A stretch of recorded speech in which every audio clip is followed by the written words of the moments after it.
Sur les néologismes, pourquoi aborder ici la question de Vian? Car Vian est lexicoppoïète, justement. Étymologiquement, il est créateur, fabricant de mots et de poésie. C'est en pratiquant la lecture des œuvres de Vian qu'on apprend à devenir lecteur. En tout cas, c'est l'expérience fort enrichissante qui me guide dans mes recherches et dans ma pratique enseignante. Donc ici, pour reprendre les paroles de ce matin, on sera plutôt du côté de la lexiculture, puisque je vais vous proposer des extraits de textes dans lesquels figurent tout un tas de néologismes. En effet, c'est que le lecteur a fort à faire devant un langage sans cesse ponctué de néologismes ou de mots dont le sens ou le signifiant ont été remaniés pour les besoins de l'auteur. Ce jeu est constant dans l'ensemble de l'œuvre de Vian et il a été judicieusement baptisé de langage univers par Jacques Benz. Le langage univers, qu'est-ce que c'est? C'est un langage qui mêle toutes les frontières, linguistiques, réelles, référentielles, qui brouille ainsi toutes les pistes du lecteur. Cette expression révèle bien là le travail sur le langage d'un auteur qui a souvent été mal compris. Donc du coup, voilà, ça s'affiche. Donc Jacques Benz écrivait dans la postface à l'écume des jours. On remarquera également ce qui sépare Boris Vian des autres écrivains.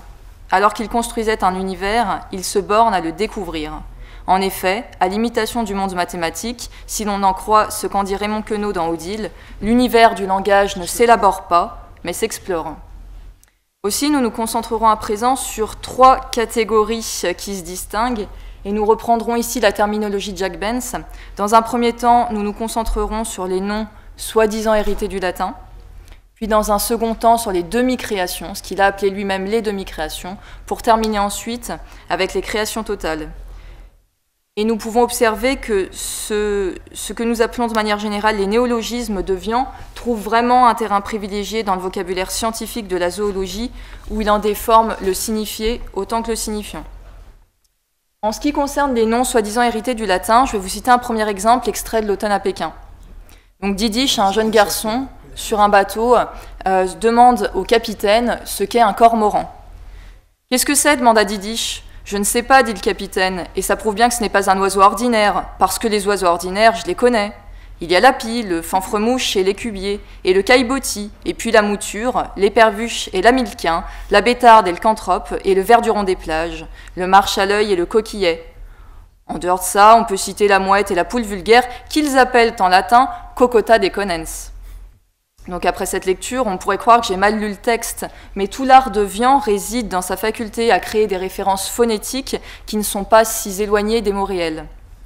Et dans ce premier exemple, ce qui nous intéresse d'abord, c'est le nom latin, cocota deconens, qui est d'autant plus tourné en dérision ici, que par contraste, il sert à désigner la poule vulgaire, c'est-à-dire la poule commune, et le pronom personnel « il » renvoie certainement aux spécialistes de la zoologie, mais il a une valeur fortement dépréciative. Dans un second exemple, extrait de Troupe dans les Andins, on est posé la question du rhizostomus. Alors qu'est-ce que c'est que ce rhizostomus? Je vous lis l'extrait. « Je suis venu en barque, allota-t-il, sur le sang de Jules. Pauvre Jules, vous l'avez eu, il aimait tant le bougre d'âne. » « Qui ça, Jules » demanda Séraphignot, doué d'une comprenette à la déclenche. « Jules, pardi, répondit le vieillard. Rhizostomus gigantea azurea oceanenis de taille adulte, capturé autrefois, Malicopie. » Donc dans le deuxième exemple, ce rhizostomus, ce gigantea aux allures démesurées, va finir réduit en bouillie dans une cave, perdant ainsi toute sa superbe. Or, il faut savoir que ce néologisme est formé sur le nom rhizostome, qui est une grande méduse. Or, ce rhizostomus va être réduit. En effet, on lira quelques lignes plus loin que les yeux à demi fermés, ses longs cils blancs étalés sur les joues, le mufle dressé comme pour avaler une dernière gorgée d'eau de badois, le rhizostomus dressait ses pattes au ciel dans un geste de supplication. Ses 114 côtes saillaient sous sa peau grenue comme celle d'un carbonaro, et les vers commençaient déjà à grouiller au coin de sa bouche. Donc à travers ces deux exemples, on voit bien que Vian se moque de ceux qui bornent leur savoir à la maîtrise d'un vocabulaire savant. Le terme scientifique hérité du latin traduit parfois ici une réalité prosaïque, c'est le cas avec la poule, la cocota deconens. Le jeu de Vian est alors constant entre érudition réelle et moquerie. Puisque, ne l'oublions pas, il était à la fois ingénieur et écrivain, il a travaillé pour l'AFNOR, l'Agence française de normalisation, et à la fois, il se plaît sans cesse à remettre en cause cette norme. Il remplit donc les fonctions du néologisme. Dans un second temps, à présent, nous allons étudier plus particulièrement les demi-créations. Et donc toute la complexité de Vian consiste à savoir repérer les inventions dans les termes qu'ils mettent en place. Puisque dans ces demi-créations, comme l'a dit Jacques Benz, on distingue deux catégories. Dans un premier temps, les mots qui ont subi des déformations légères, ce qu'on appellera les néologismes de forme. Donc ces déformations, elles peuvent toucher aussi bien l'orthographe que la phonétique pour créer des mots composés ou recomposés ou encore des mots valises. On étudiera plus particulièrement le fanfremouche, l'épervuche et les barbanzons. Et dans un second temps, nous verrons les mots existants mais dont le sens a été changé à travers les élimes et le caillebotis. Donc en ce qui concerne les mots qui ont subi des déformations légères, je vais reprendre l'exemple précédemment cité, mais cette fois-ci, nous allons nous concentrer sur l'épervuche et le fanfremouche. Alors le fanfremouche, qu'est-ce que c'est? Est-ce un mot valise? On peut distinguer un premier élément de composition, fanfre. Donc d'emblée, on va penser au substantif fanfreluche, qui découle de l'ancien moyen français fanfelu, qui désigne une bagatelle. Et c'est un sens qui a son importance ici, notamment si on se réfère à la préface des fables de Jean de La Fontaine, puisqu'il parlait de ces badineries. Je cite, « Ces badineries ne sont telles qu'en apparence, car dans le fond, elles portent un sens très solide. » Et c'est bien là ce que fait Boris Vian également. Le deuxième élément que l'on peut percevoir, c'est le substantif mouche, qui renvoie certes à l'insecte, mais également à l'oiseau-mouche. Aussi, le fanfremouche devient ici un oiseau à part entière. Vian est donc très sensible au son. Pour lui, un néologisme en dépend. Le néologisme est aussi construit sur une harmonie imitative qui laisse imaginer le bruit que fait l'oiseau. Et par exemple, à cet égard, on peut penser au néologisme, le verbe zonzonner dans l'écume des jours, qui en fait permet d'évoquer le bruissement des insectes. Sur le même modèle, on observe également l'épervuche. Là encore, s'agit-il d'un mot valise, Donc le premier élément, certainement issu de l'épervier, donc est éperve.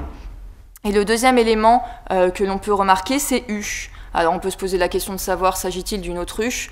Non, je ne pense pas au regard de la taille d'un épervier, il faudrait quand même lui trouver un prétendant à sa hauteur. Donc plutôt, ce serait une perruche. Et si l'on prend les termes pervuche et perruche, on entend alors la proximité phonétique qui est très visible. Il y a donc une imitation sonore et le néologisme fait penser par association d'idées à un autre terme qui est cette fois-ci bien connu du lecteur. Donc on peut se poser la question de savoir, sommes-nous toujours dans la demi-création de mots ou non? Car ici, on a une syllabe en facteur commun, per. Vian fait se rencontrer en un seul deux termes qui existent.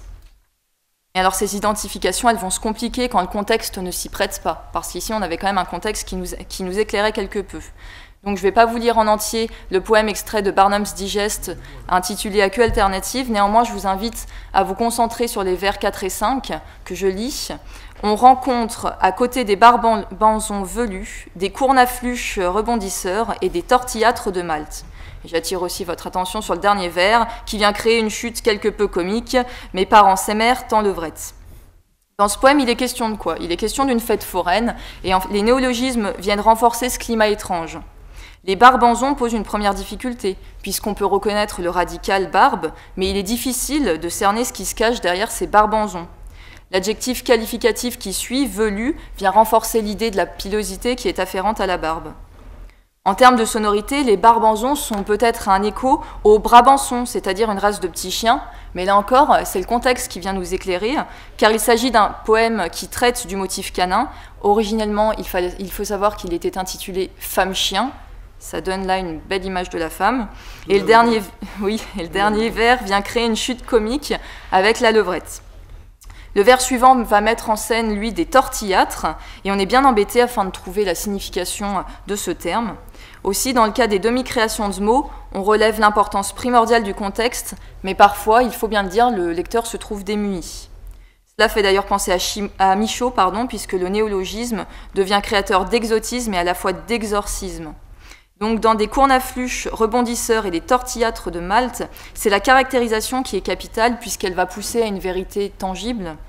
Le complément de Malte vient créer l'exotisme, mais surtout ce sont les tortillâtres qui suggèrent un monde différent, en dehors de la norme et de l'existant, même si on reconnaît des éléments, par exemple le verbe tortiller ou encore la tortillas que l'on mange en Espagne.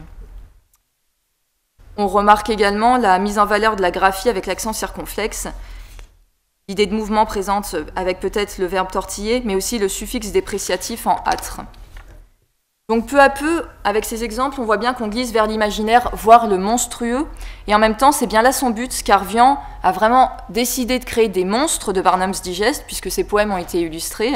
Et Barnum, c'est un nom qui a donné...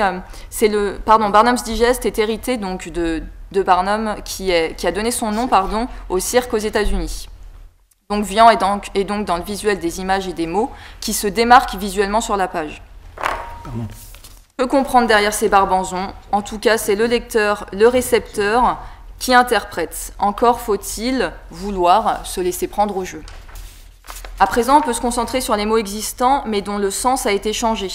Donc, notamment à travers les élimes. Donc, les élimes, il est posé la question de savoir ce que c'est, à quoi ça correspond. Vous causez bien, dit Petit Jean. Vous êtes un homme, et pas une homme bien élevée. C'est plaisir de rencontrer quelqu'un de son niveau dans un désert plein de sable et de lumettes gluantes. Et des limes, dit l'archéologue. Ah oui, dit l'abbé, c'est les petits escargots jaunes. Au fait, que devient votre amie, la femme au beau sein? Je vais arrêter là pour la citation. Alors, il nous faut chercher la définition de ce terme, élime, et il est bien répertorié dans le dictionnaire, mais cette démarche même va être remise en cause. On repère au passage un autre néologisme, les lumettes, et là encore, c'est le contexte qui va permettre de comprendre qu'il s'agit très certainement de limaces. Mais quoi qu'il en soit, en ce qui concerne la question de l'identité des élimes, on voit que l'abbé est soudainement plus intéressé par le souvenir d'une femme au beau sein. Donc cette question des élimes est quelque peu retardée, mais ensuite elle va être élucidée, sans mauvais jeu de mots, voire éliminée, puisqu'il est dit que ce sont des herbes. Donc Vian rend lui-même compte du double sens qu'il donne au mot quelques pages plus loin, puisque va revenir la question des élimes. Vous disiez que ce sont des élimes, demanda l'abbé Petit-Jean, en désignant les herbes. Pas celle-là, observa l'archéologue. Il y a aussi des élimes. C'est sans aucun intérêt, remarqua l'abbé. À quoi bon connaître le nom si l'on sait ce qu'est la chose? Donc ici, Vian montre bien le double sens qu'il donne au terme élim, puisqu'il y a les élimes, les herbes, mais aussi les élimes, les petits escargots jaunes. Il donne donc un sens nouveau à ce terme-ci. Enfin, sa dernière citation montre que pour lui, les mots ne sont pas liés à ce qu'ils désignent. Cela rappelle d'ailleurs bien les théories de Saussure qui ont été évoquées précédemment et l'arbitraire du signe, mais aussi et surtout Korsbisky et sa sémantique générale, puisque pour lui, chaque mot n'acquiert une signification définie ou précise qu'à l'intérieur d'un contexte fixé, arbitraire selon les connaissances de chacun. On peut voir également l'exemple du caillebotis que vous avez pu repérer dans les exemples précédents, mais ici, cette fois-ci, il faut vraiment insister sur le fait que le caillebotis subit un changement de catégorie, puisqu'il est présenté avec il peut désigner, enfin il y a un changement de catégorie grammaticale. On a à la fois le substantif, un caillebotis, mais ici, il est employé en tant qu'adjectif sans le S et il désigne quelque chose de dodu. Alors pour terminer, parce qu'il me reste assez peu de temps, je vais aller un petit peu plus vite pour conclure, dire que Vian s'occupe également de créer des choses complètement nouvelles avec l'exemple des maliettes. Ces maliettes, on ne peut pas vraiment savoir ce que c'est une catégorie d'oiseaux. Quoi qu'il en soit, ce qui est vraiment important, c'est de repérer que ce qui va créer de la poésie à travers ce terme, c'est la scansion à la manière d'une formule incantatoire de ce terme. Également, tous les procédés mis en place par la suite, je vous laisse lire tranquillement parce que je dois un petit peu abréger. Et vraiment, le néologisme ici est source de poésie, ce qui fait que Vian est réellement lexico-poète et on peut se poser l'intérêt de savoir quel est l'intérêt de ces néologismes en conclusion. D'un côté, pour Vian, il y a le côté créatif, explorer l'univers du langage tout en constituant son propre langage et donc son univers. Pour le lecteur, lui, qui est du côté de la réception, c'est l'enrichissement de ses propres connaissances, la curiosité, le jeu intellectuel, mais aussi le risque de l'incompréhension. Et d'ailleurs, Boris Vian en a beaucoup souffert. Enfin, le risque de la compréhension est réel au regard du travail des critiques qui ont produit des lexiques, par exemple dans l'Écume des jours avec un glossaire des néologismes. Vian est donc un inventeur de mots, un poète, il est aussi lexicographe, il use du dictionnaire. Tout comme Queneau et Michaud, il pratique le néologisme, mais il est, et on l'a trop souvent oublié, pataphysicien. La pataphysique étant la science des solutions imaginaires, dès lors les néologismes seraient une incarnation pataphysique. Merci.